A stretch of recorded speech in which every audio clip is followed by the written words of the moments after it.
Assalamualaikum warahmatullahi wabarakatuh. Selamat datang kembali di channel Hikmah Misteri. Dan tentunya masih bersama saya, Mas Nara. Apa kabar kalian semua? Semoga selalu baik-baik saja, sehat badannya, dilimpahkan rezekinya, dan dihindarkan dari segala mara bahaya. Amin. Di kesempatan kali ini saya akan menceritakan sebuah cerita horor dengan judul Black Circle atau Lubang Hitam, melanjutkan dari part kemarin. Oke, seperti biasa sebelum ke ceritanya, bagi kalian yang belum subscribe channel ini, silahkan bisa subscribe dulu dan aktifkan lonceng notifikasinya agar kalian tidak ketinggalan cerita dari channel Hikmah Misteri yang akan selalu menggetarkan hati kalian. Dan jangan lupa juga untuk share and like. Oke, terima kasih, and so get ready to be haunted. Pikiranku melayang ke rentang waktu beberapa bulan silam. Kami masih berlibur ke pantai selatan, menikmati matahari terbenam. Saat itu Mas Raffi menjelaskan perihal air yang mampu merekam pesan. Mah, tahu nggak kalau air itu unik? Bahkan dalam Islam pun air digunakan sebagai media penyembuh dengan cara pembacaan doa. Aku terdiam, menunggu kelanjutannya. Seorang ilmuwan Jepang, Dr. Masaru Emoto, mengungkapkan dalam bukunya The Hidden Message in Water atau pesan tersembunyi dalam air, bahwa air bersifat bisa merekam pesan seperti pita magnetik atau compact disc. Dalam penelitiannya dia menemukan bahwa molekul air bisa berubah saat dibacakan doa. Wah, benar kan? Aku menatap takjub. Deburan ombak seolah ikut mendengarkan penjelasan Mas Raffi. Betul. Bahkan Rasul bersabda, Zam-zam lima syuribalahu, yang artinya air Zam-zam akan melaksanakan pesan dan niat yang meminumnya. Dalam tubuh kita 75% adalah air. Bahkan tulang yang keras pun mengandung 22% air. Saat meminum air yang telah mengandung doa, vibrasi dari pesan yang tersimpan akan merambat ke molekul air yang ada dalam tubuh. Tapi bukankah itu syirik, Pak? Mas Raffi tersenyum. Syirik itu jika menyekutukan Allah, menyembah kepada selainnya. Kita meminta kesembuhan pada Allah lewat perantara air sebagaimana yang dicontohkan Rasul. Asal niat kita bukan menyembah dan mengagungkan air tersebut. Percikan air laut masih sangat terasa dingin menyentuh pipi. Mas Raffi mengusapnya lembut. Aku terlelap dalam buayan mimpi indah bersamanya. Tentang air yang dikatakan, tiba-tiba terbesit niat untuk melakukan sesuatu. Ya, besok akan kulakukan rencana itu. Paginya, aku menggendong Bahdar ke kamar mandi. Kebaya kusam dan kain jarik motif selobok tersebut kusisihkan. Saat hendak kucuci, Bahdar melarang. Biarkan saja, jangan dicuci. Saya bisa mandi sendiri. Kamu keluarlah. Meski ragu, kuikuti maunya. Seva sedang memasak nasi goreng, aroma harum tumisan bawang membuatku lapar. Aden di mana? Tanya aku. Ada di kamar. Oh ya, menurutmu bagaimana kalau aku membuat air doa untuk Ruqyah Aden? Seva tertegun. Ruqyah? Iya, kejadian tadi malam membuatku yakin bahwa jin yang bernama Antorejo itu mengikuti Aden. Entah apa tujuannya. Ratih, aku bukannya melarang, tapi hal itu tidak bisa dilakukan oleh sembarang orang. Apalagi kita tidak tahu kekuatan jin tersebut seberapa. Aku mendesah. Lalu aku harus bagaimana? Menunggu hingga purnama ke-9? Selama itu Mas Raffi, hatiku teriris. Tidak ada yang bisa kulakukan untuk menyelamatkan Mas Raffi. Bahkan dia sekarang dimanapun aku tidak tahu pasti. Kamu ingin mencoba membawa pulang suamimu?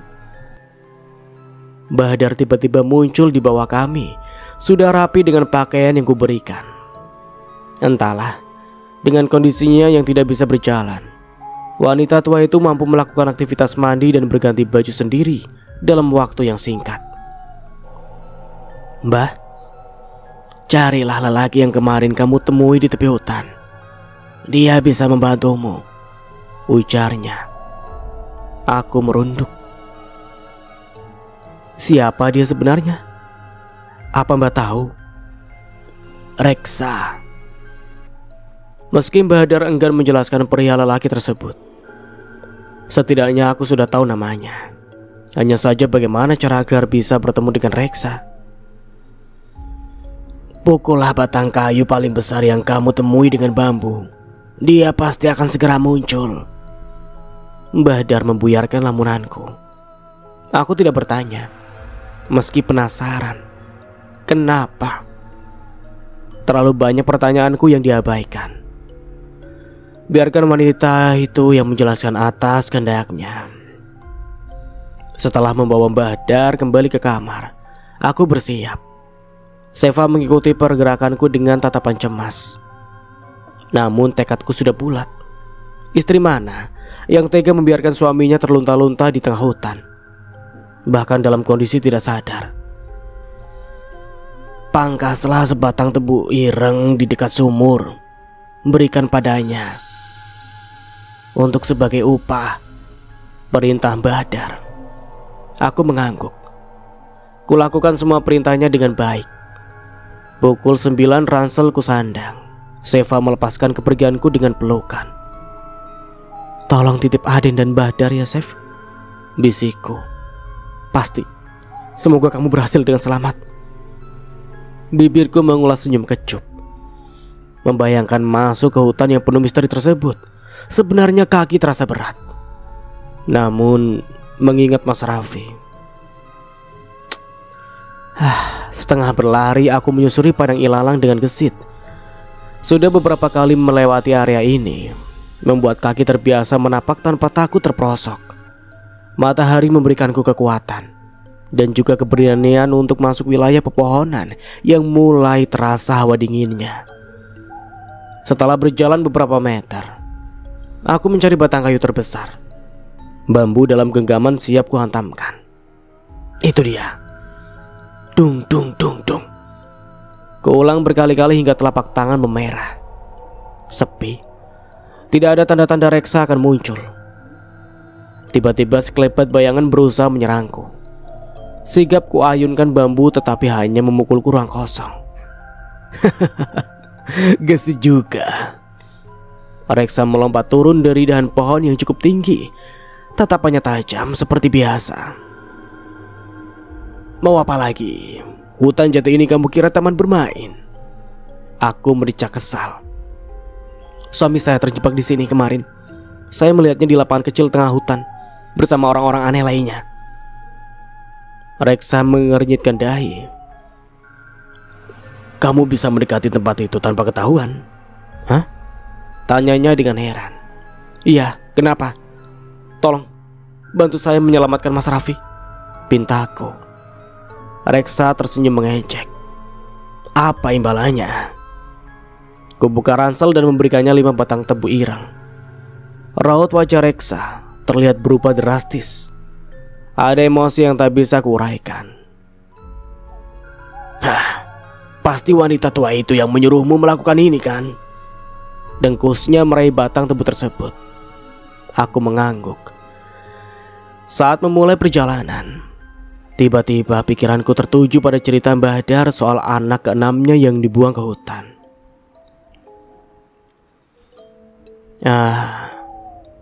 Apa Anda pernah mendengar cerita soal anak yang dibuang ke hutan karena tidak memiliki tanda lahir lingkaran hitam? Reksa menghentikan langkah. Tangannya siap menghunus pedang di pinggang. Batang tebu yang kuberikan dia kalungkan pada leher setelah mengikatnya dengan tali kulit pohon waru. "Jangan bergerak, tetap di posisi itu." Aku terkejut. Jantungku serasa melompat keluar saat seekor harimau besar muncul dari samping kanan Reksa. Tanpa mengindahkan perintahnya pun, kakiku sudah tertancap pada tanah. Tidak bisa bergerak. Reksa bergumul dengan makhluk berkuku tajam tersebut. Tiap kali parangnya berhasil membabat lawan, Cakar hewan tersebut menghalau, menimbulkan percikan api dan bau gosong. Aku menyaksikan semuanya tanpa berkedip. Saat mulai terdesak, Reksa mundur beberapa langkah menjauhi dariku. Tangannya mengambil satu batang tebu dan dengan sigap dipukulkannya ke arah kepala harimau yang berkilat marah. Dar!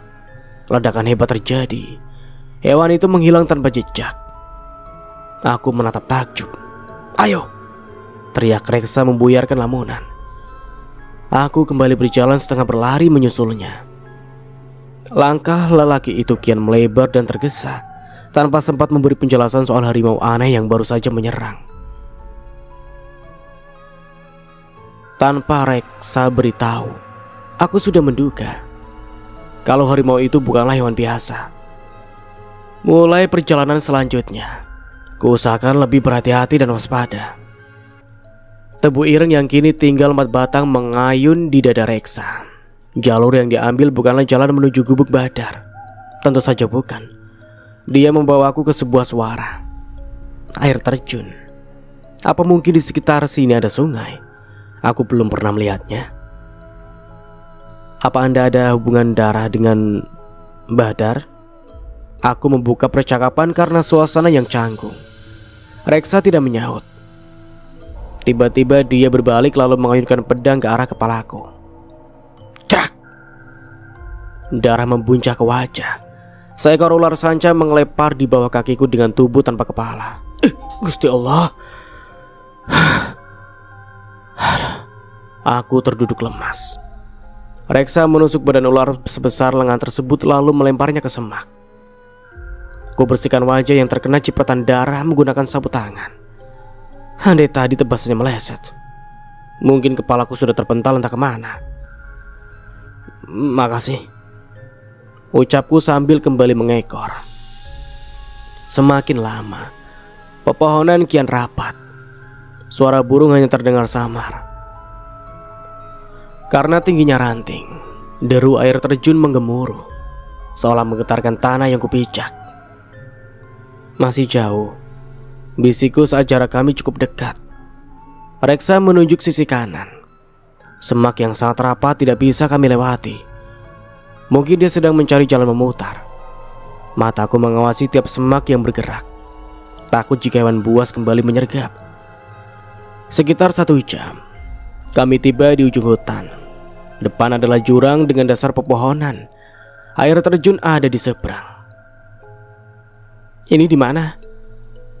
Kita sudah sampai. Aku celingak-celinguk. Hah? Sampai? Lihat baik-baik, sebelah kanan air terjun. Aku memicingkan mata. Tidak terlihat apapun. Hanya semak yang terayun oleh angin dari derasnya air. Selebihnya batu berlumut tersebar serta tanaman merambat saling menjalin. Tidak ada apa-apa, sautku bingung. Reksa mengusap wajah kasar. Dia menyuruhku menutup mata lalu mengikuti kata-kata aneh yang tidak ku mengerti artinya. Hanya bagian awal saja seperti niat ingsun mereksani. Saat ku buka mata betapa terkejutnya melihat pemandangan di sisi kanan air terjun. Semacam gua dengan pintu teruji besi mengurung banyak sekali manusia. Apa Mas Raffi ada di antaranya? Itu gua itu dibuat untuk mengurung orang-orang yang jiwanya dipinjam. Pintu jeruji besi hanya bisa dibuka dengan mantra. Reksa seperti menggumam pada dirinya sendiri. Lalu bagaimana caranya kita ke sana? Aku melongok ke arah jurang. Reksa beranjak menuju sebuah semak yang ternyata memiliki jalan kecil berundak. Sangat kecil, bahkan tidak layak disebut jalan, karena medannya yang curam dan hanya mengandalkan akar pepohonan untuk berpegangan. Saat dia mulai turun, tubuhnya seakan lenyap ditelan ribunya tumbuhan liar. Aku bergidik. Bagaimana kalau tiba-tiba ada ular berbisa muncul? Cepat! Reksa seperti mengeram. Perlahan ku jejakkan kaki pada salah satu akar paling besar. Reksa menunggu beberapa langkah di bawah. Makin lama, jalur yang kami tempuh makin curam. Bahkan sekarang tinggal akar gantung tanpa pijakan. Reksa bergelayut, lalu merosot turun layaknya Tarzan. Sambil meredam jantung yang hendak meledak, aku mengikuti jejaknya. Tanpa ku sadar seekor lintah menyesap darah pada punggung tangan. Tubuhnya yang mengkilat membuatku jijik dan nyaris melepaskan pegangan. Syukurlah, kami mendarat dengan selamat. Bergegas ku hempaskan tangan, tetapi hewan pemakan darah tersebut masih asik mengisi perutnya dengan cairan merah milikku. Biarkan saja sampai kenyang, nanti juga lepas sendiri. Seloroh Reksa sambil mencari jalan menuju air terjun. Mataku melotot. Jika bukan dalam keadaan genting, sudah ku lempar binatang menjijikan itu ke mulutnya. Kami kembali melangkah, menyisir tepian sungai sambil mengendap. Kata Reksa, ada beberapa penjaga yang mengawasi di sekitar air terjun. Makin jauh dari lokasi air terjun, Reksa menyeberangi sungai. Airnya sangat jernih, membuatku tergoda ingin minum karena sejak perjalanan tadi belum lepas dahaga. Jangan menyentuh air itu, Reksa memperingatkan. Tangan yang telah terulur, ku tarik kembali. Kenapa? Baumu bisa tercium oleh mereka. Meski tidak mengerti, aku memilih untuk bungkam. Semua hal terasa aneh. Bahkan kedatanganku ke hutan ini pun seperti mimpi. Mengikuti jejaknya, aku berpijak pada batu-batu kering. Kaki rasanya sangat pegal. Tetapi mengingat tujuan utamaku mempertaruhkan nyawa kemari untuk menyelamatkan Mas Raffi, semangat itu kembali berkobar. Kita hampir sampai, ujar Reksa. Bagaimana cara membuka jeruji besi itu? Tanya aku. Pertama, harus mengalihkan perhatian para penjaga. Lelaki itu menyuruhku sembunyi. Dia pun menuju salah satu pohon besar, lalu melompat naik ke dahannya. Saat turun, tangannya menggenggam 3 ekor burung sebesar darah. Dengan cekatan pedangnya mengiris nadi masing-masing burung, lalu mulai menusuk ketiga unggas malang tersebut menggunakan batang runcing. Aku hanya menonton tanpa mengerti harus berbuat apa. Ayo! Reksa kembali menyusuri tepi sungai. Kali ini berlawanan arah dengan tadi, yakni menuju sumber air terjun berada. Saat hampir mendekati sebuah batu lebar tanpa lumut, lelaki itu melempar masing-masing burung ke 3 arah berbeda. Seketika 3 ekor harimau yang tidak kulihat sebelumnya menerkam burung-burung tersebut. Reksa melesat, menarik tanganku melewati batu hitam lebar tempat kemunculan 3 ekor harimau misterius. Nafasku sesak saat lelaki itu melambung tinggi membawaku menuju pintu masuk gua. Derasnya air terjun memekakkan telinga. Andai aku terhempas ke bebatuan, ceritaanku pasti tidak akan terdengar. Tatapan kosong manusia-manusia itu membuatku bergidik. Ditambah kulit yang sepucat mayat, lalu bibir kering tanpa rona. Aku akan membuka pintu ini cepat. Kamu harus memilih yang mana suamimu, bisik Reksa dengan tegas. Aku mengangguk.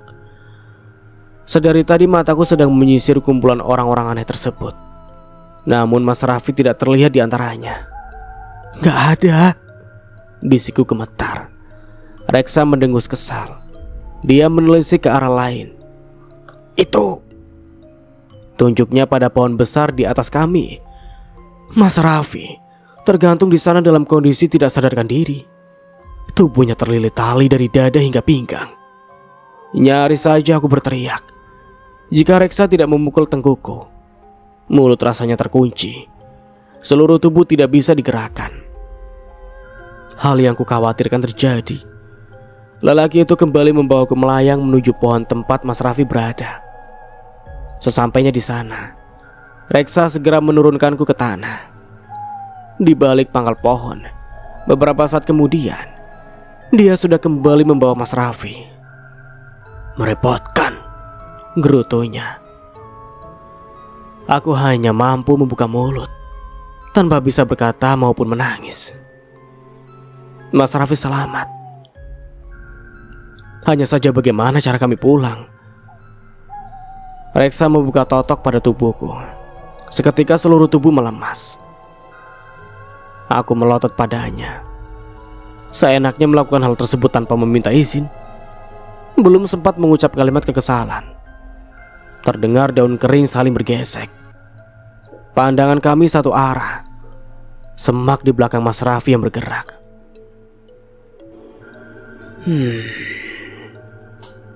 Ternyata benar ada tamu tadi undang. Suara wanita. Nyai Geni. Desis Reksa. Tangannya sigap mencabut barang. Aku merengkuh Mas Raffi yang hilang kesadaran. Saat itulah aku sadari bobot tubuhnya menghilang seperti boneka kapas. Apa untungnya kamu membantu mereka? Wanita yang dipanggil Nyai Geni mendekat. Aku ingat, dia wanita yang bersama Pak Yono, orang yang melakukan sesuatu terhadap Esti, mengambil jiwanya. Bukan urusanmu, minggir! Reksa menghunus pedangnya ke arah Nyai Geni. Wanita itu hanya mencentikkan jari. Pedang di tangan Reksa berubah menjadi ular. Aku meringkuk di bawah batang pohon tempat Mas Raffi tergantung, mendekap tubuh lelaki tersebut dengan erat. Pergilah Reksa, kamu bukan orang yang kami butuhkan. Nyawamu tidak berharga. Nyai Geni menunjukkan kuku hitam panjangnya. Reksa mundur, menjauh dari aku dan Mas Raffi. Entah bagaimana, Reksa kini menggunakan batang tebu ireng sebagai senjata. Tidak menyangka, tanaman yang kuanggap hanya untuk disesap sarinya tersebut cukup tangguh mengimbangi serangan Nyai Geni yang membabi buta. Pertarungan mereka menghasilkan angin yang menerbangkan daun-daun di sekitar. Hei, bodoh! Kamu mau diam saja? Sini cepat bantu! Teriak Reksa ke arahku. Aku bisa apa? Reksa mulai kewalahan. Tubuhnya berkali-kali terlempar dan membentur pepohonan. Batang tebu yang dia gunakan untuk senjata pun tinggal satu. Aku tidak tahu harus membantu apa. Tiba-tiba 2 buah kartu melayang, menghantam dahiku. Ceplak. Aduh, sangat sakit. Kepala sampai berderu nyeri. Kaget. Kuedarkan pandangan ke sekeliling. Aku yakin ini milik Zara. Bocah itu apa ada di sini? Kidung. Kuejak aksara Jawa yang tertulis di belakangnya. Mungkin karena terbiasa, aku langsung paham maksud dari tiap kartu yang muncul. Kidung. Maksudnya jantungku berdegup kencang. Aku enggan berurusan dengan kidung yang bisa membuatku hilang kesadaran. Bagaimana ini? Kulihat Reksa mengalami muntah darah. Tubuhnya ambruk ke tanah. Dengan tangan mencengkeram dada. Nyai Geni tersenyum puas. Kini tatapannya beralih kepada aku dan Mas Raffi. Tidak, aku tidak boleh mati di sini. Iblis harus dilawan. Kupejamkan mata, alunan gamelan seperti biasa mulai terdengar. Entah bagaimana nantinya, aku hanya ingin selamat. Anak kidung remek soing wengi. Teguh hayu leputing loroh, leputo pilai kabeh.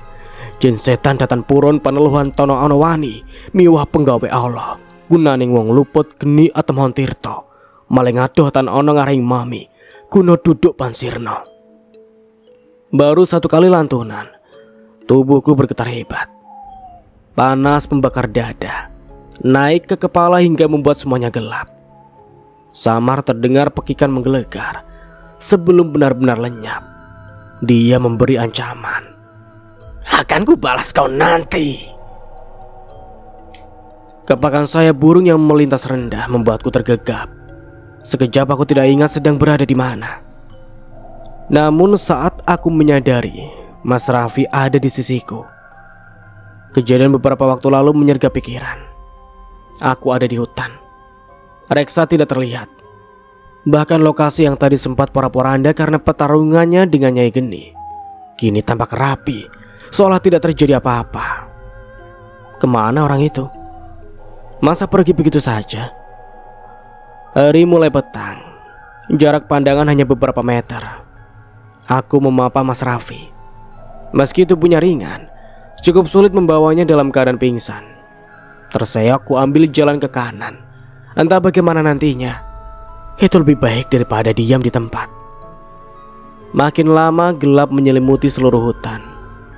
Aku berjalan sambil meraba, takut terantuk batang pohon.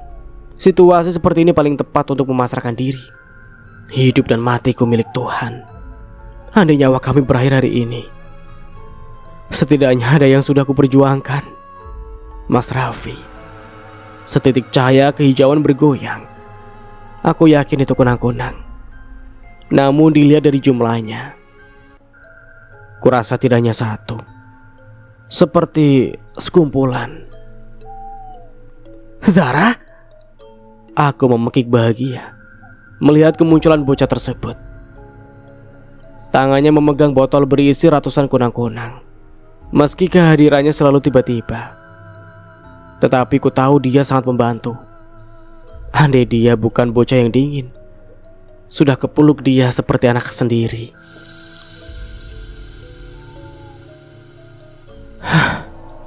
Makasih banyak, ucapku canggung. Zara mengangguk. Dia menunjuk arah kedatangannya, lalu menyuruhku bergegas dengan bahasa tubuh. Aku tersenyum lega. Paling tidak di hutan kelam ini kami tidak sendirian. Ada bocah misterius yang selalu bisa diandalkan. Keringatku membanjir. Selain membawa ransel juga menopang tubuh Mas Raffi yang kurasa makin berisi. Apa keadaannya sudah kembali normal? "Pak," bisikku. Dia masih bergeming. Nafasnya teratur seperti orang tidur. Ada rasa lega yang melapangkan dada. Setidaknya Mas Raffi baik-baik saja. "Zara, masih jauh?" tanyaku dengan nafas tersenggal. Berulang kali kaki tersandung akar, kadang tersangkut tumbuhan menjalar. Zara berjalan dengan gegas. Botol berisi kunang-kunang terangkat di atas kepala. Meski tidak cukup terang, cahaya dari hewan jenis serangga tersebut terasa menenangkan. Tiupan angin dari depan terasa berbeda. Aroma rumput yang familiar membuatku kian semangat. Pasti tidak lama lagi kami sampai di padang ilalang. Zara berhenti. Diserahkannya botol berisi kunang-kunang tersebut kepadaku. Dia menunjuk jalan keluar di hadapan, lalu berbalik arah dan menghilang di kegelapan malam. Memang sudah menjadi kebiasaan datang tak diundang, pergi pun tanpa pamit. Bahkan aku belum sempat mengucapkan terima kasih dengan benar. Udara hangat menyapa kami saat melintasi padang ilalang. Tanah yang terpijak masih menyimpan sedikit panas matahari siang tadi. Pegal, aku pun memindahkan posisi Mas Raffi dari samping ke kanan, ke belakang. Tangan kulingkarkan pada leher, lalu mengikatnya dengan kain sobekan kemeja. Sedang ransel pindah di depan. Tembok belakang rumah mulai terlihat. Hela nafas lega makin meringkan langkah. Kunang-kunang dalam botol ku lepas. Ucapan terima kasih mengiringi kepakan sayap kecil yang mulai lenyap di balik rimpunya rumpun ilalang. Sudah, cukup. Tukasku saat Seva hendak menuang teh kembali.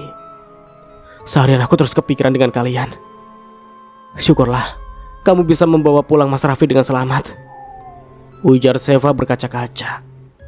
Aku tersenyum. Semua karena kehendak Tuhan, juga bantuan dari Reksa.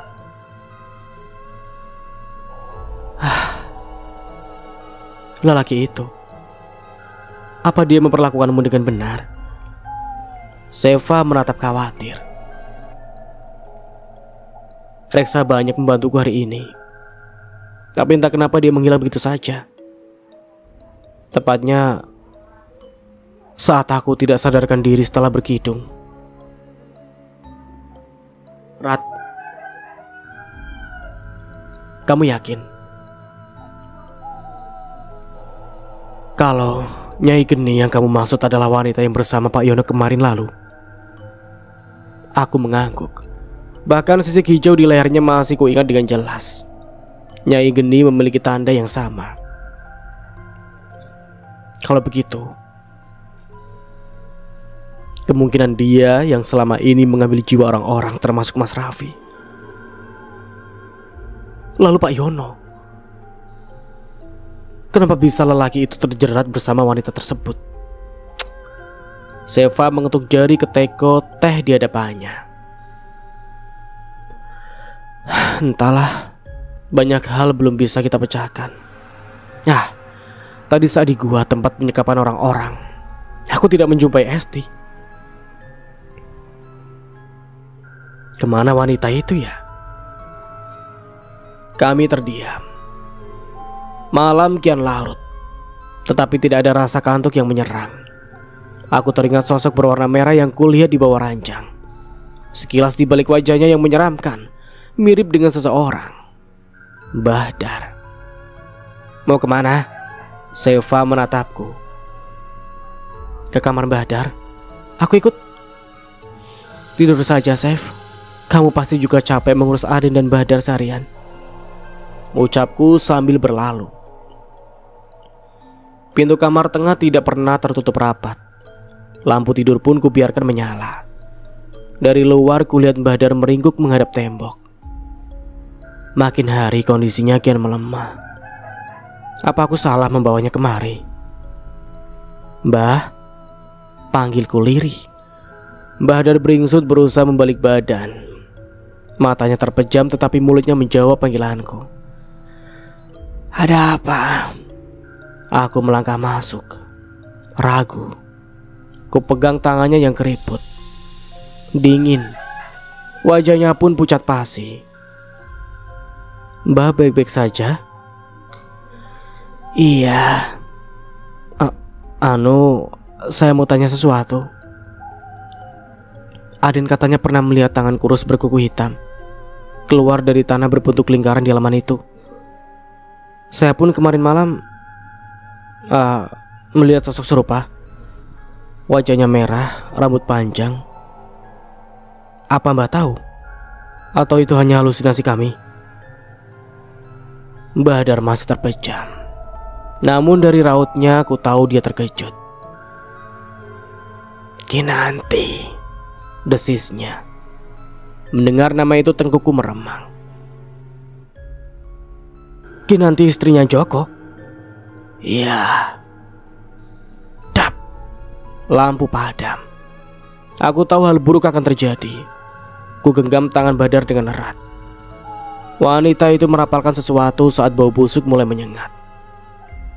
Ya Allah, la haula wala quwata illa billah. Ya Allah. Mataku terpejam. Sosok di ujung ranjang itu menatapku dengan tajam. Pergilah Kinanti. Dunia kita berbeda dengan mereka. Kau pun tidak ada urusan, bukan? Samarku dengar Bahdar berujar sesuatu yang janggal. Geraman berat dari makhluk berwajah merah tersebut membuatku terus mengucapkan lafal hauqalah sebanyak mungkin. Tidak ada daya dan upaya kecuali dengan kekuatan Allah. Bisikku. Suara itu menghilang. Meski mataku masih terpejam. Aku sadar lampu kembali menyala. Sosok Kinanti pun kembali lenyap. Sudah malam. Besok saja aku ceritakan semua yang ingin kau tahu, ujar Bahdar mengagetkanku. Aku mengangguk. Beringsut ku dekati pintu lalu keluar tanpa menoleh kembali. Bayangan wajah Kinanti masih terus menghantui. Ku tepis semua rasa takut dengan terus mengingat Allah, Maha Pemberi kekuatan. Pantas saja mereka terlihat mirip. Bahdar keturunan ke-10 Joko dan Kinanti. Dalam silsilah Jawa, seumur hidup baru kali ini ketemui garis keturunan hingga sejauh itu. Apa artinya umur Bahdar di atas 100?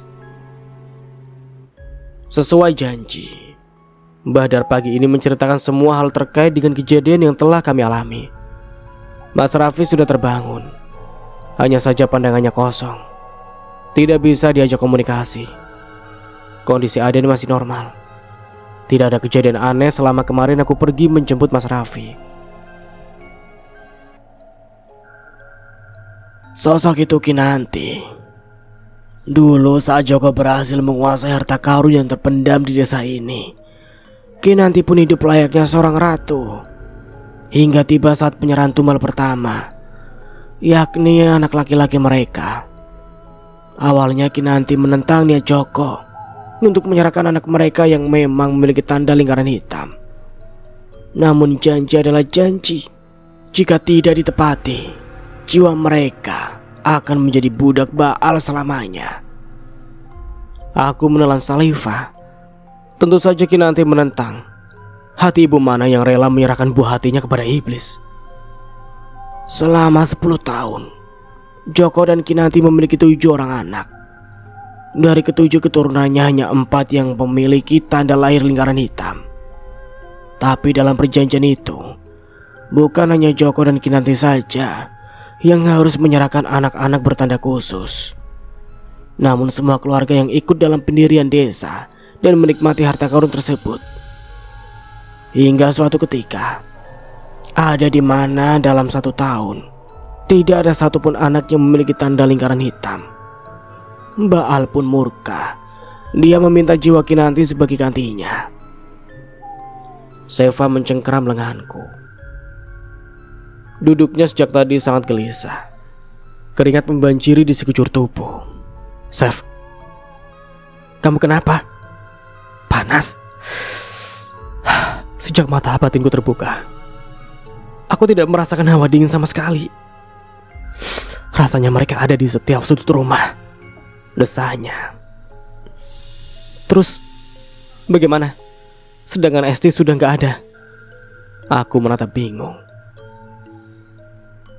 Kamu bisa melakukannya, Rukiah, ujar Mbah Hadar membuatku kaget. Tapi Mbah, temanmu belum ada yang mengikuti. Masih aman. Kamu bisa melakukannya. Aku menggeleng pelan. Ilmu agamaku masih jauh di bawah rata-rata. Apa bisa? Tolong lakukan, Rat. Aku mohon. Pinta Seva memelas. Baiklah. Ayo kita coba.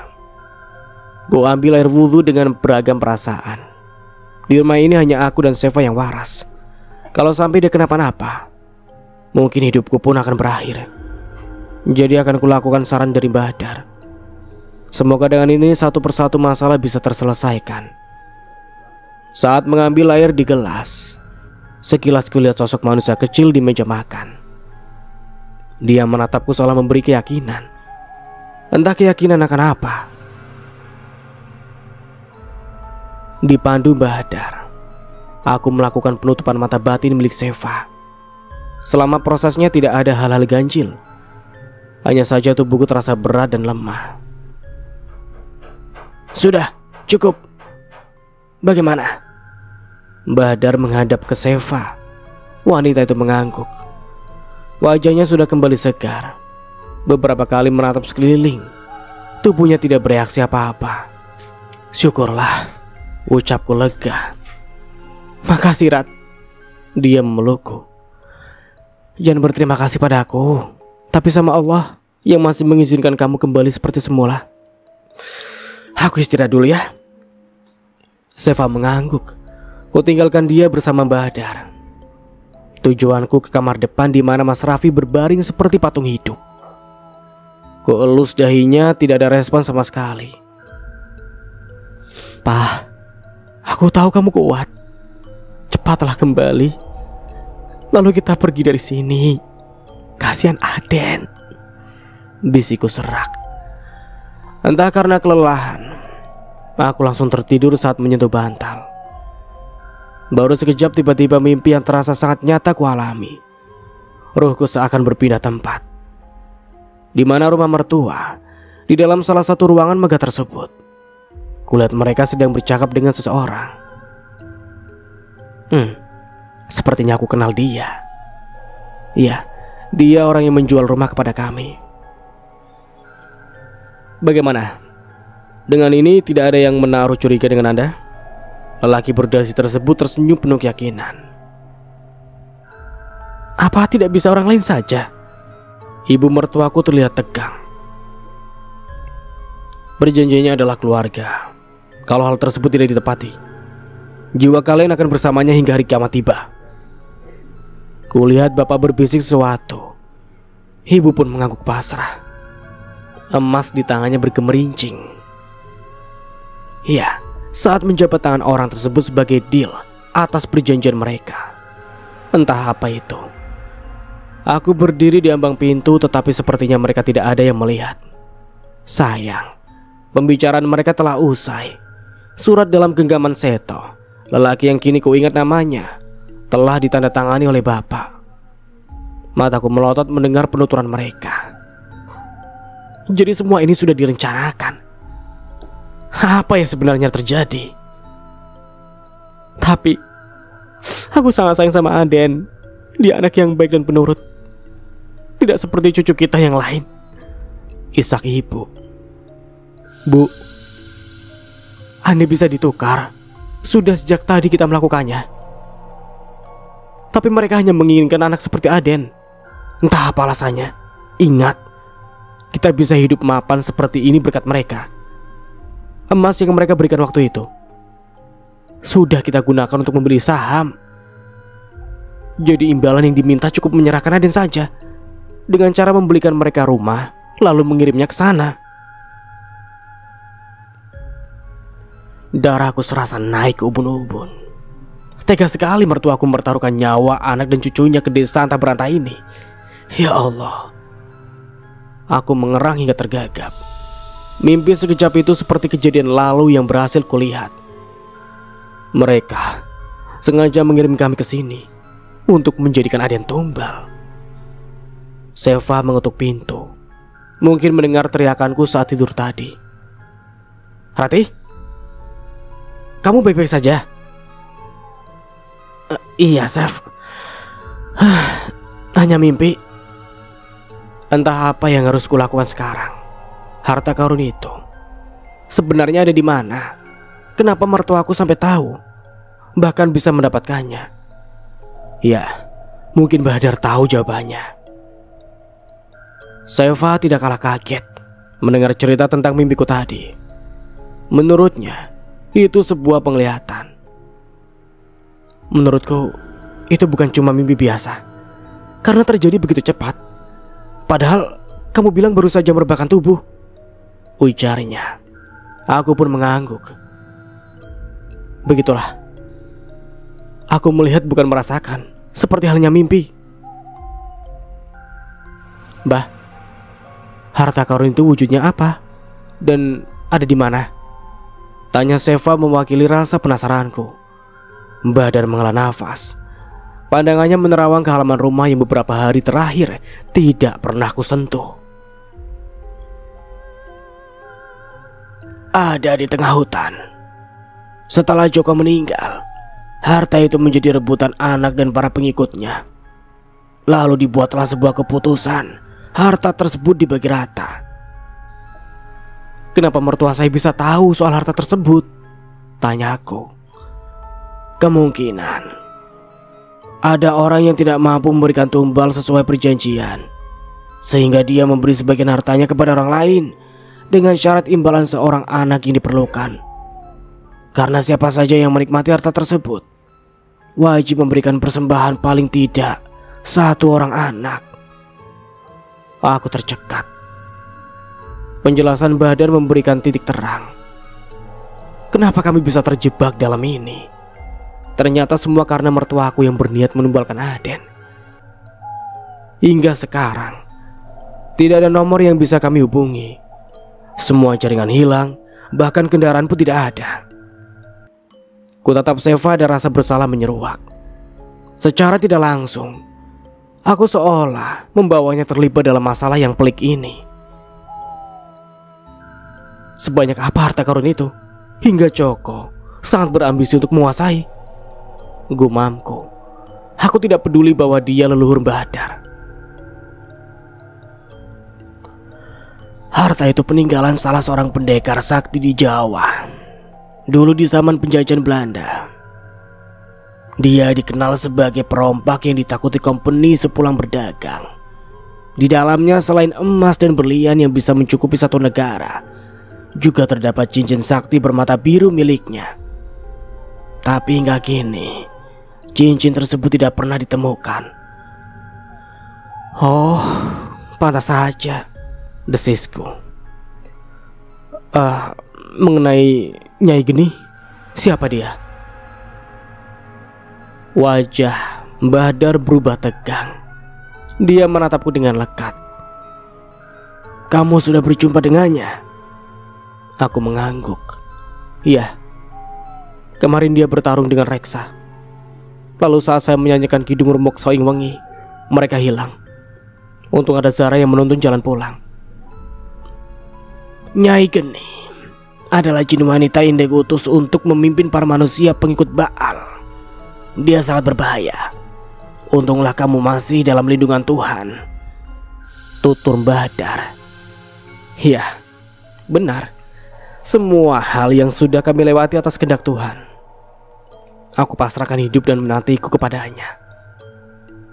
Seperti biasa, suasana sekitar sangat sepi. Hamparan padi di seberang jalan meliuk seperti gelombang ombak berwarna hijau. Kami menikmati pemandangan tersebut dari balik jendela. Tak ada yang berminat menikmati angin di teras. Seva pamit ke kamar, katanya ada yang ingin dia tulis. Sejak kejadian beberapa hari belakangan, dia sibuk hingga lupa dengan tujuan awal kemari, mencari inspirasi dan menulis cerita misteri. Sudah sejauh mana naskahmu, Sef? Dia tersenyum. Saat semuanya berakhir, kamulah orang pertama yang akan membaca tulisanku. Beberapa hari kemudian, tidak ada hal-hal aneh yang terjadi. Mas Raffi kusuapi makanan. Ya, seperti orang biasa. Hanya saja tatapannya kosong, hampa. Seakan tidak bernyawa tetapi masih ada. Ada dan melakukan aktivitas terbatas. Tidak pernah kuizinkan keluar rumah, kecuali ada Zara yang sesekali datang. Bagiku desa ini seperti penjara tanpa sipir yang menyimpan jebakan di setiap sudutnya. Untuk menghabiskan waktu, kami sesekali bermain kartu. Meski Mas Raffi hanya duduk seperti patung, aku tetap mengajaknya komunikasi. Aden pun tak sungkan merangkulnya setiap saat. Terkadang Badar membawakan cerita tentang masa lalu yang membuat kami takjub. Tentang orang-orang sakti dan berilmu tinggi, serta petuah dalam tiap fase kehidupan.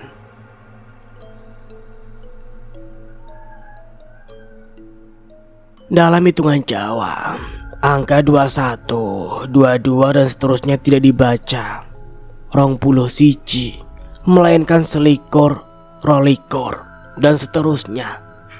Menggunakan istilah likur yang merupakan kependekan dari linggo kursi atau duduk di kursi. Pada usia 21 sampai 29, itulah manusia mendapatkan tempat duduknya, yakni jabatan, pekerjaan dan profesi yang ditekuni dalam kehidupannya. Ada penyimpangan pada bilangan 25, tidak disebut 25, melainkan selawe. Kenapa? Selawe kependekan dari seneng-senenge lanang lan wedok.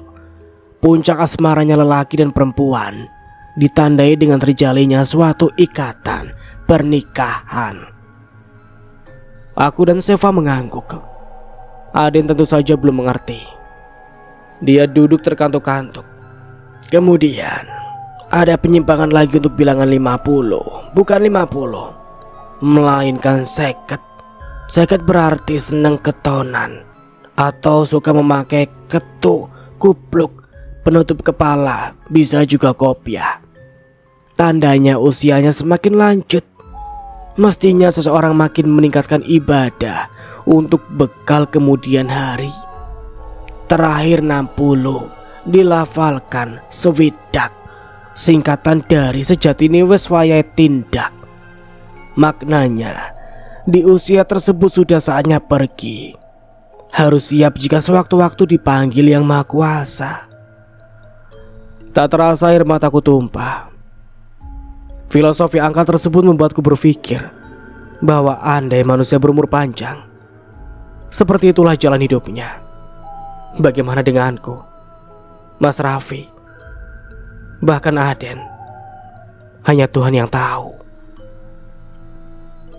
Mulai hari ini, aku melakukan puasa mutih 10 hari lagi. Adalah purnama ke-7 dengan Tumbal Arumi anak Esti. Aku tidak tahu nasibnya hingga kini, sedangkan ibunya saja sudah tertangkap oleh Nyai Geni. Entah karena apa. Jangan-jangan karena Esti membocorkan rahasia menyelamatkan Aden, duga Seva. Mungkin kalau benar begitu aku sangat berutang budi padanya. Kuhela nafas perlahan. Selama puasa, Mbah Hadar menyarankan agar membaca buku yang dia tulis hingga tamat. Jika ada yang kurang paham, aku diperkenankan untuk bertanya. Dengan senang hati, kulakukan itu. Segala gambar samar maupun yang hanya sekedar coretan, kutanyakan maksudnya. Proses ritual persembahan hingga apa yang terjadi dengan jasad bocah yang menjadi korban. Karena lokasi ritual sekarang berada di hutan, penguburan jasad korban pun dilakukan di sana tanpa disucikan. Aku dan Seva saling berpandangan. Sungguh keji sekali perbuatan orang-orang tersebut. Lalu bagaimana dengan jiwa mereka yang dipinjam? Setelah ritual selesai, biasanya akan ada yang memercikan air bercampur darah korban. Tak lama, mereka pun kembali normal. Jadi Mas Raffi harus menghadiri ritual tersebut? Tanyaku kaget. Mbah Hadar mengangguk. Apa tidak ada cara lain? Seva sama bingungnya denganku. Selama ini belum pernah ada, bahkan membawa suamimu pulang. Sebenarnya adalah hal yang sangat-sangat berbahaya. Aku mendesah. Mengingat ritual itu saja sudah terdengar mengerikan, apalagi menghadirinya. Namun tidak mungkin kubiarkan Mas Raffi sendirian di sana. Maaf Mbah. Mengenai Reksa, apa dia anak Mbah yang ke-6 dan dibuang ke hutan? Tanyaku hati-hati. Mbah Hadar termenung. Tatapannya jauh menerawang. Dari dekat, aku bisa mengamati bahwa iris matanya bukan hitam, melainkan abu-abu. Iya, dia anak yang dulu dibuang Barta. Meski sudah menduga demikian, tetapi pengakuan Mbah Hadar tetap saja membuatku terkejut. Jadi selama ini anaknya masih hidup. Namun anehnya kenapa Reksa seolah tidak peduli dengan Mbah Hadar.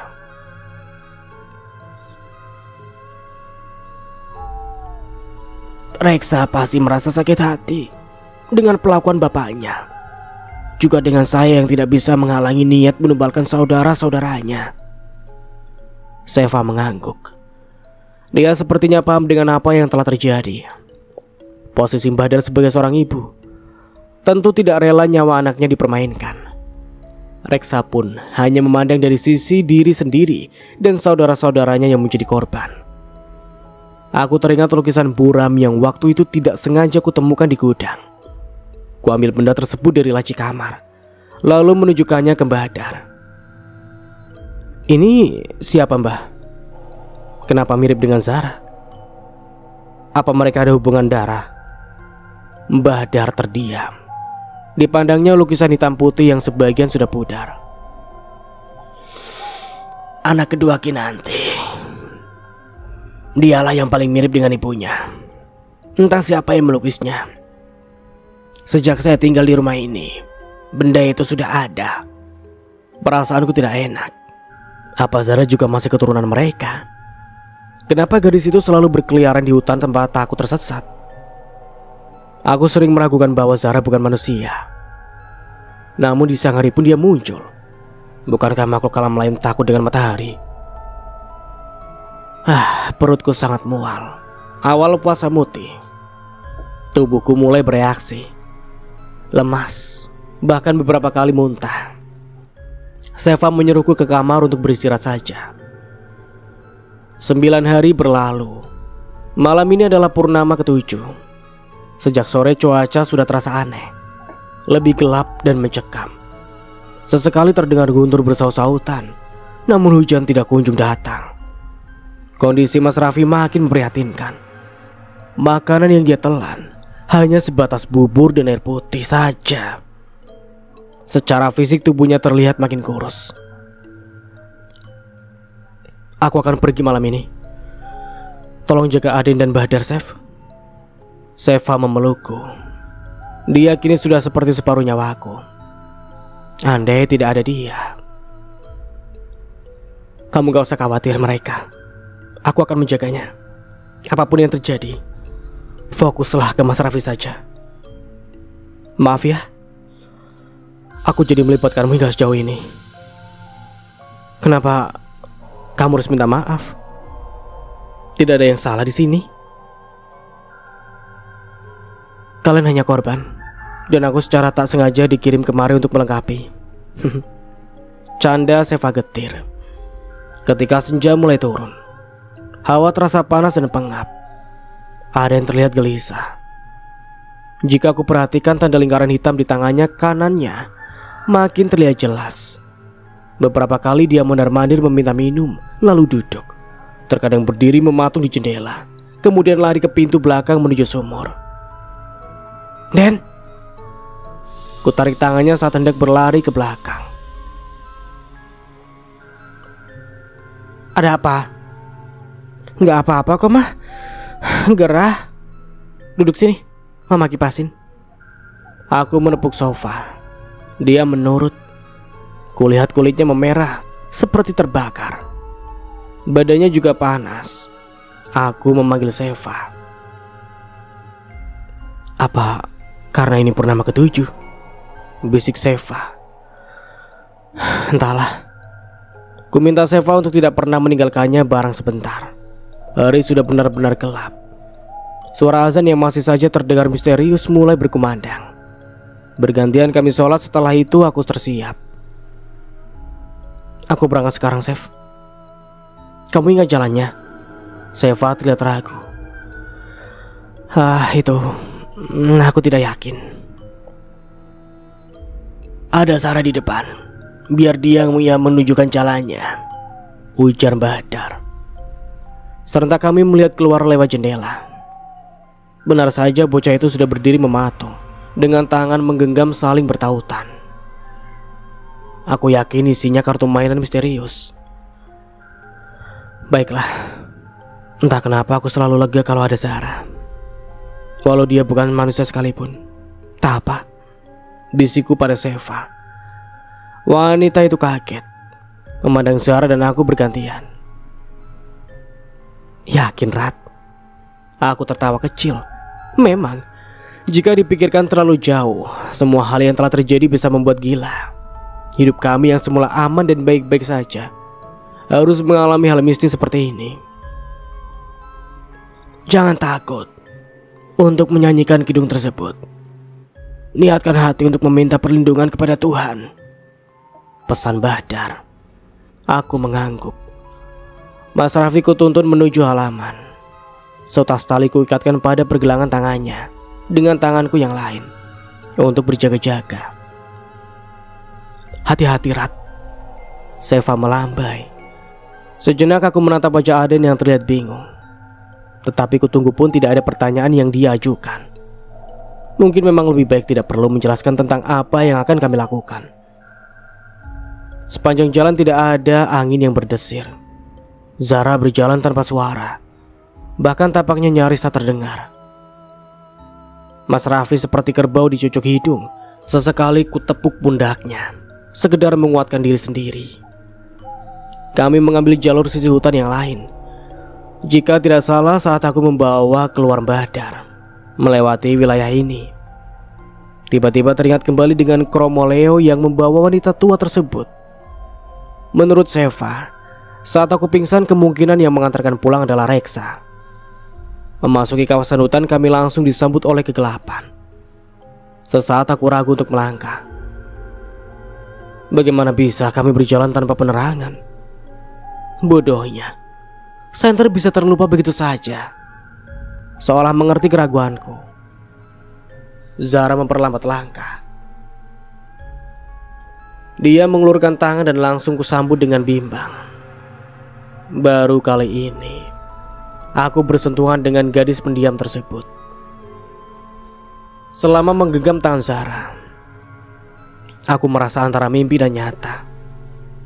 Berbagai kelebat peristiwa bermunculan. Pertarungan antara manusia dengan sesuatu tak kasat mata, emas yang berkilauan, hingga ritual sepersembahan. Kaki seolah mengambang di atas tanah. Tidak kurasakan lelah sama sekali. Hingga kemudian gadis itu menepis tangannya. Kami sudah tiba di balik semak ini. Bisa kulihat aktivitas sebelum acara penyerahan darah korban. Mereka yang berseragam hitam duduk membentuk lingkaran, sedangkan orang-orang bermata kosong berdiri di belakang. Jumlah manusia yang jiwanya dipinjam hanya ada 15 orang. Padahal saat itu kulihat ada cukup banyak. Apa yang lain menunggu giliran hingga purnama ke-9. Zara menatapku lekat. Seperti terhipnotis, aku mendengar suaranya dalam pikiran. Dia mengatakan, jumlah jiwa yang dikembalikan hanya 15. Kalau suami kamu masuk, itu bisa mencurigakan. Aku akan mengambil salah satu dari mereka. Kamu secepat mungkin mendorong laki-laki itu masuk arena. Jangan sampai ketahuan. Jangan sampai ketahuan orang-orang berseragam yang hitam itu. Mengerti? Aku mengangguk dengan dada berdebar. Kuikuti langkah Zara yang setengah mengendap. Kami makin mendekat ke arena. Ke-15 orang yang dimaksud terdiri dari 5 perempuan dan 10 laki-laki. Zara menunjuk seorang laki-laki terdekat yang posturnya mirip Mas Raffi. Dia memberikan kode agar aku bersiap. Ya, ini saatnya. Zara sudah berhasil membawa target pergi. Aku pun segera mendorong Mas Raffi masuk arena. Bruk, sial. Dia tersungkur karena doronganku cukup kuat. Serentak orang-orang yang duduk bersila dan memejamkan mata menoleh mereka saling berbisik. Sebelum kemudian mendekati Mas Raffi, Zara menarik tubuhku pelan, menjauh dari arena menuju semak yang lain. Jantungku serasa diremas. Adegan tadi sungguh menegangkan. Bagaimana kalau mereka curiga? Syukurlah, salah satu dari mereka hanya membantu Mas Raffi berdiri. Selebihnya hanya diam tanpa melakukan apa-apa. Bulan sudah bersinar dengan sempurna. Cahaya putih pucat menyelimuti arena persembahan yang mencekam. Lubang galian yang waktu itu kulihat sepertinya tempat ritual dilakukan. Samar terdengar langkah dari arah depan menuju arena. Rombongan lain yang dipimpin oleh Nyai Geni dan Pak Yono. Arumi terlihat bersama mereka dengan tangan terikat. Arumi menggeliat. Tubuh kecil itu meronta saat salah seorang berseragam hitam membawanya ke meja panjang tempat Esti waktu itu kehilangan jiwanya. Zara memainkan kartu tanpa suara. Kami bersembunyi di balik semak yang tak tersentuh cahaya bulan. Sekarang, Pak Yono bersuara.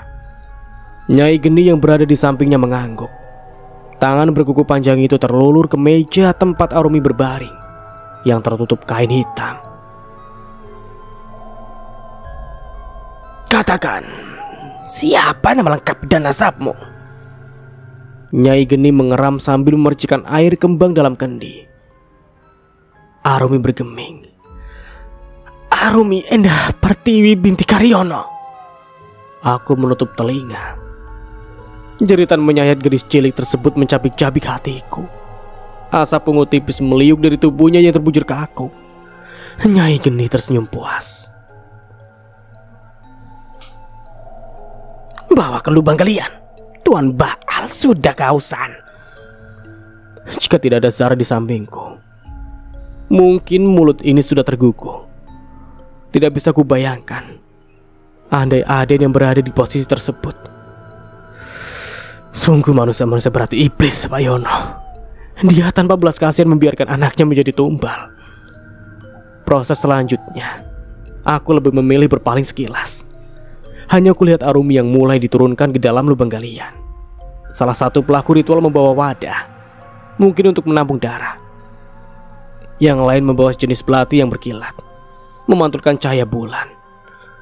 Tidak ada jeritan, hening, bahkan hewan hutan pun bergeming. Sekitar 10 menit kemudian, 5 orang yang turun ke lubang naik.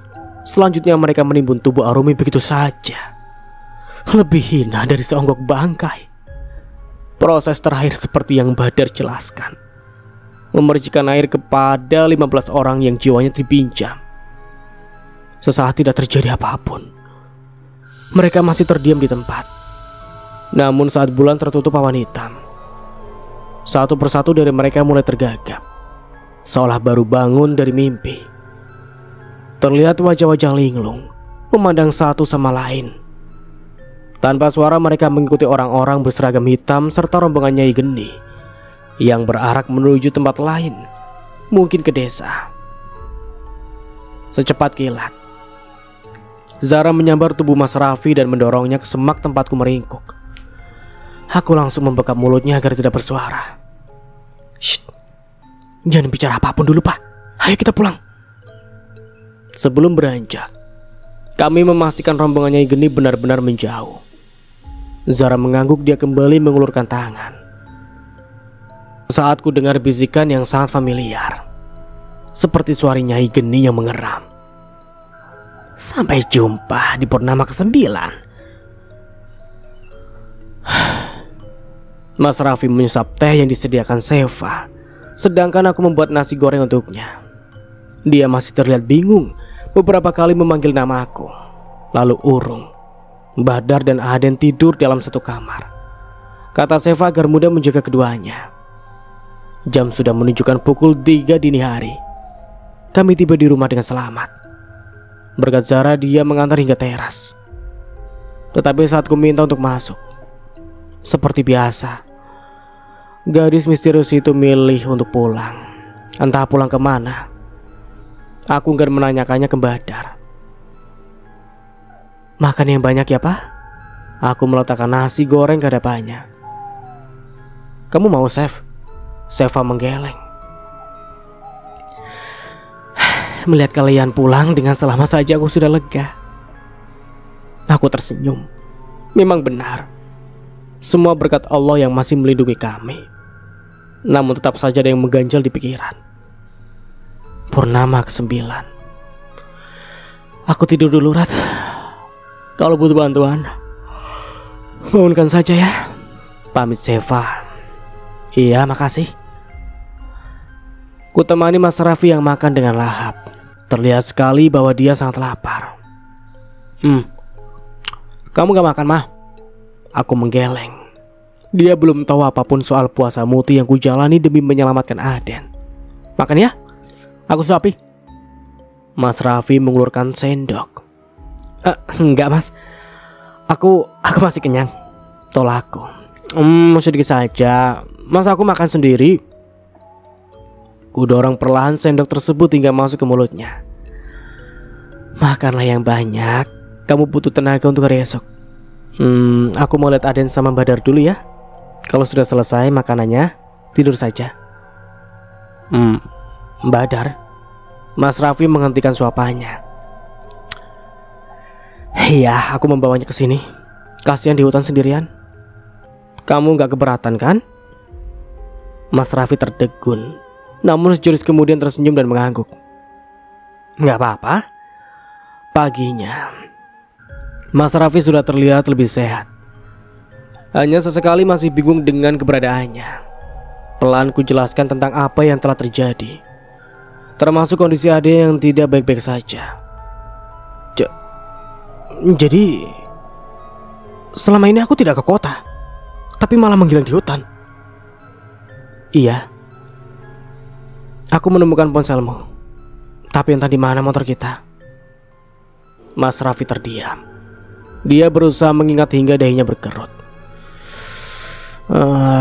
Yang ku ingat terakhir kali, aku sampai di gerbang desa, lalu motor mogok. Dan setelahnya entah, seperti hilang begitu saja semua ingatan. Saat bangun, sudah ada di hutan bersama kamu dan Zara. Jiwamu dipinjam untuk jaminan hingga purnama ke-7 dan ke-9. Beruntung aku bisa menemukan tempat kamu di sekap. Mas Raffi melongo, seolah apa yang kuceritakan hanyalah dongeng belaka. Ya, memang rasanya sulit dipercaya. Namun setelah melihat pertarungan Reksa dan Nyai Geni, aku yakin iblis itu nyata. Sekarang kamu pulihkan dulu kondisi tubuh. Setelah itu bantu aku menyelamatkan Aden. Apa kita pergi saja dari sini? Mas Raffi terlihat cemas. Aku menggeleng. Tanda itu tidak akan hilang sejauh apapun Aden pergi. Jadi kita harus hadapi dan akhiri semuanya. Soal penglihatanku tentang orang tua Mas Raffi yang sengaja menimbulkan Aden, sengaja tidak aku ceritakan. Kondisinya masih cukup syok. Jangan sampai tambah stres dengan kenyataan yang lebih pahit. Puasa Mutikun berjalan lancar. Semakin hari batinku makin terasa tajam. Pendengaran pun menjadi lebih sensitif. Suasana rumah terasa makin sesak oleh keberadaan mereka yang tak bisa kulihat dengan mata. Hari ini aku memilih diam di kamar karena sedang menjalankan puasa ngeblank sehari. Semua keperluan Aden dan Badar kuserahkan ke Seva. Mas Raffi menemaniku sambil terus berdoa untuk keselamatan kami semua. Besok adalah purnama ke-9. Namun hingga hari ini tidak ada tanda-tanda gangguan yang berarti. Aden masih terlihat normal. Dalam sebulan kemarin makan telur burung mentah hanya dia lakukan sekali. Pukul 4 sore Seva mengetuk pintu kamar dan memanggilku dengan panik. Rati! Aden hilang lagi. Seketika aku melompat keluar dengan tergesa. Hah? Hilang? Kok bisa? Dia pamit ke kamar mandi, tapi saat ku susul sudah gak ada. Kita cari sekitar rumah dulu. Kalau gak ada. Hah? Mas Raffi meremas rambutnya. Pak Yono, desisku. Kami mengangguk dan segera berpencar. Namun tidak ada tanda-tanda keberadaan Aden. Biar aku yang ke rumah Pak Yono, ujar Seva bersiap untuk pergi. Jangan. Aku khawatir ada Nyai Geni di sana. Cegahku. Lalu, lakukan sesuai rencana dan saran Esti. Kita gagalkan acara ritual nanti malam. Seva mengernyit heran. Dia belum tahu rencana aku.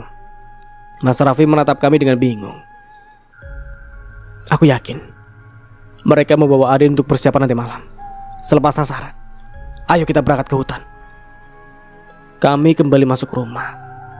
Aku mengambil air dalam botol, lalu meminta Seva dan Mas Raffi berdoa bersama. Selepas asar, badanku seperti kehilangan tenaga. Mas Raffi sampai harus memapaku saat berjalan menuju hutan. Seva membawa air doa dalam ransel. Wajahnya terlihat tegang. Aku mengusulkan agar tiba di tempat ritual lebih awal. Waktu itu, sebelum Aromi diletakkan ke atas meja, kulihat kendi berisi air kembang berada tak jauh dari tempat orang-orang berseragam hitam duduk bersila. Rencananya jika kemungkinan air kendi tersebut akan kuganti. Matahari mulai kemerahan. Langkah pun kami percepat. Kulihat Zara menunggu di depan, dekat sebuah pohon yang daunnya menguning. Aku memang pernah mengatakan agar dia menunggu di tempat yang telah kutentukan saja. Berempat kami menelusuri tiap liku pepohonan. Zara seperti biasa menjadi penunjuk jalan. Kaki mungilnya tidak pernah menggunakan alas. Namun kulihat tidak ada luka goresan sedikit pun. Kita sudah dekat, bisiku agar kami lebih berhati-hati. Sesuai rencana, kami berpencar mencari semak masing-masing.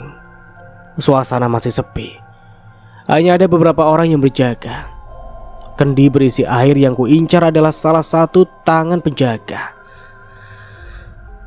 Sial. Rencana sepertinya tidak berjalan sempurna. Tiba-tiba Zara mengeluarkan kartu mainannya. Aku tahu karena posisi dia paling dekat denganku. Jarinya menjentikan ujung kartu ke arah para penjaga. Seketika mereka roboh, kendi pun terguling.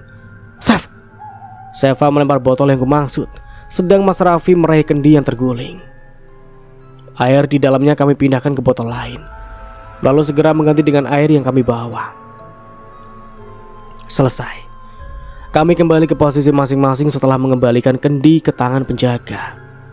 Beberapa saat kemudian, Mereka kembali terbangun dengan wajah yang bingung. Hari mulai maghrib. Belum ada tanda-tanda orang membawa Aden. Hatiku risau. Bagaimana kalau tidak sesuai perkiraan? Entah karena lelah atau memang ada angin yang membuat kami tiba-tiba diserang rasa kantuk. Aku memejamkan mata. Tidak ada mimpi apapun. Hanya ruang kosong yang kulihat. Hingga sebuah tawa mengerikan memekakan gendang telinga. Kita berjumpa lagi. Kau ingin menyaksikan pengorbanan anakmu, bukan? Nyai Geni. Wanita itu menjulurkan lidahnya yang bercabang ke wajahku. Seluruh tubuh terasa sakit. Ternyata kami bertiga terikat pada sebatang pohon. Hah? Bertiga? Di mana Zara? Sebentar lagi acara dimulai. Bersiaplah. Desisnya. Aden digendong seorang masuk ke arena. Tubuhnya kaku, hanya ada geraman yang kudengar. Allahu Akbar. Aden, teriakku. Diam. Jangan pernah menyebut nama Tuhan, atau mulutmu akan kubuat busuk selamanya. Ancam Nyai Geni mendekatkan lidah bercabang tersebut kembali. Aku terisak dalam diam. Aden sudah dibaringkan pada meja panjang. Ingin rasanya menutup mata, tetapi wajahku terasa kaku. Tidak ada anggota tubuh yang bisa berfungsi, seperti saat Reksa menontonku. Wahai bocah pilihan, katakan siapa nama lengkap dan nasabmu? Nyai Geni menuangkan air dalam kendi, tetapi tangannya malah terbakar hingga mengeluarkan aroma daging gosong. Dia menjerit dan melempar kendi tersebut. Kurang ajar kalian. Kalian memang benar-benar ingin mati di tanganku. Wanita setengah ular itu berpaling ke Seva. Aku menjerit dalam hati. Allah, la haula wala quwata illa billah, bisikku dalam hati. Nyai Geni urung menusukkan cakarnya ke Seva. Kini dia kembali berpaling pada Aden. Katakan, siapa nama lengkap dan nasabmu? Raden Antasena bin Rafi Raharja. Aden menggeram. Hening. Nyai terlihat murka. Dia kembali mengucapkan sesuatu di atas tubuh Aden, lalu menanyakan nama lengkapnya. Siapa namamu? Raden Antasena? Bukan. Katakan namamu yang lain. Suasana makin mencekam. Aden bangkit dari tidurnya dengan pandangan kosong. Aku Antareja. Kita bertemu kembali Nyai Geni. Angin kencang pun bertiup. Pohon di sekitar seakan hendak roboh. Aden terbang melayang menuju arah Nyai Geni yang tersurut mundur. Antareja, kukira kau sudah ke ujung neraka. Geram Nyai Geni. Tubuhnya ikut melayang di udara. Sekilas kulihat Aden mengenakan cincin bermata biru itu. Ah, jangan-jangan cincin yang dimaksud Badar milik pendekar sakti. Nyai Geni merubah wujudnya menjadi manusia setengah ular. Dia pun menyerang Aden membabi buta. Meski aku tahu dalam diri bocah itu adalah Antareja alias sang Raja Jin, tetapi rasa khawatir tetap mendera. Di antara kekacauan tersebut, kulihat Zara berdiri bersama Badar dengan kebaya lamanya yang usang dan kain jarik motif selobok. Tak jauh dari mereka, ada juga Reksa yang menyaksikan. Ingin ku teriak meminta bantuan, tetapi mulut masih terkunci. Dari jauh Zara mengganggu ke arahku. Entah kenapa suaranya kembali terdengar dalam pikiran. Pejamkan matamu, lalu fokus dengan rumek soing wangi. Setelah semuanya berakhir, tutuplah dengan tembang pangkur yang tertulis dalam buku. Aku berusaha melakukan apa yang Zara katakan dengan seluruh keyakinan. Mataku kini bisa tertutup. Seluruh tenaga ku kerahkan untuk bisa fokus. Ana kidung rumek soing wangi. Angin bertiup makin kencang, pohon tempatku terikat berguncang hebat. Terdengar suara kesakitan yang diiringi. Seva, teguh hayo luputi ing loro, luputo bilohi kabeh, jim setan datan puron, panelhantan ono wani. Nyai Geni mengeram disertai lengkingan. Aku merasa dia datang ke arahku dengan cakarnya. Niwah penggawe olo gunaning wong luput geni atau Montirto maling ngadoh tan ono ngaring mami guna duduk pansirno. Tidak. Aku merasa tubuhku dipeluk seseorang. Ada bau anyir darah tercium menyengat. Tidak, fokusku tidak boleh hilang. Kuulang kidung tersebut sebanyak 11 kali hingga suara bising perlahan menghilang. Sepi. Apa semua sudah berakhir? Allahu Akbar. Seva. Lelaki itu menghapus air mata yang mengambang. Aku tahu cerita ini terdengar seperti mengada-ngada. Namun setelah kutunjukkan sepucuk surat yang ditunjukkan untuk dirinya, barulah isak tangis pecah memenuhi ruangan. Saya pamit, ucapnya sambil terus menggenggam surat tersebut. Kertas itu pula yang kemarin lalu digunakan polisi untuk mendapatkan bukti bahwa penyebab kematian Seva adalah kecelakaan, bukan perbuatanku. Sepeninggal mantan suami Seva tersebut, ku buka laptop yang kemarin lalu sempat berada di kantor polisi. Jariku langsung mengarahkan kursor pada file terakhir yang diakses Seva. Sebuah dokumen berisi naskah hasil menulisnya dengan judul Lingkaran Hitam. Ya, sudah sebulan kami kembali ke kota. Ketidakhadiran Mas Raffi di kantor selama sebulan lebih tanpa kabar mengukir banyak tanda tanya. Bahkan nomor kami tidak ada yang bisa dihubungi. Pihak HRD akhirnya meminta orang-orang khusus untuk mencari Mas Raffi. Berdasarkan informasi mereka, akhirnya tahu kalau kami sudah pindah rumah. Entah bagaimana, bapak mertuaku tiba-tiba menghilang tanpa jejak. Hal itu mengundang perhatian publik dan menjadi berita besar hingga ke luar negeri. Ditambah keberadaan kami yang tidak diketahui, akhirnya polisi mengambil tindak penyelidikan hingga didapatlah sebuah alamat desa Ngagrek Jokanti. Katanya mereka hanya menemukan hutan belantara tanpa pemukiman sama sekali. Saat hendak menyerah, anjing pelacak menemukan motor Mas Raffi yang tersembunyi di dalam semak.